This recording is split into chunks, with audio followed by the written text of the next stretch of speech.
মিতু, এ কি সর্বনাশা কাণ্ড করেছো? রান্নাঘরের জানালার ধার জুড়ে এসব কিসের স্তূপ? আমার পবিত্র রান্নাঘর কাদার নোংরা মাটি দিয়ে একদম অপবিত্র করে ফেলেছো দেখছি। মা, রাগ করবেন না দয়া করে।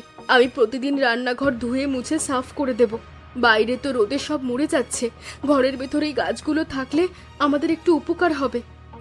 অভাব মেটাবি তুই সামান্য ঘাস পাতা লাগিয়ে? এটা কি তোর বাপের বাড়ির জঙ্গল পেয়েছিস নাকি? যদি আর একদিনও এখানে নোংরা দেখি, তোকে ছেটিয়ে আমি বিদায় করব।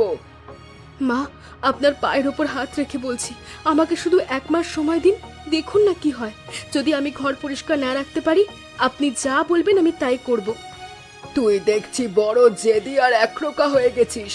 বড়দের মুখের ওপর কথা বলতেও এখন বুক কাঁপে না? ঘর নোংরা করে চাষবাস করার এই অলক্ষণে বুদ্ধি তোকে কে দিল শুনি? এটা কোনো অলক্ষণে বুদ্ধি নয় মা, এটা বেঁচে থাকার একটা ছোট্ট প্রচেষ্টা এই কঠিন সময়। আকাশ যখন মাঠের শোকে ভেঙে পড়েছে, তখন আমি ঘরে বসে শুধু শুধু কাঁদতে তো পারি না। আকাশ তো পুরুষ মানুষ, ও বাইরের কাজ বুঝবে, কিন্তু তুই কেন অকারণে ঝামেলা ভাড়াচ্ছিস ঘরে? রান্নাঘরেই ভ্যাপসা গরমে কি চারা গাছ বাঁচে নাকি? সব পচে যাবে দুদিনে।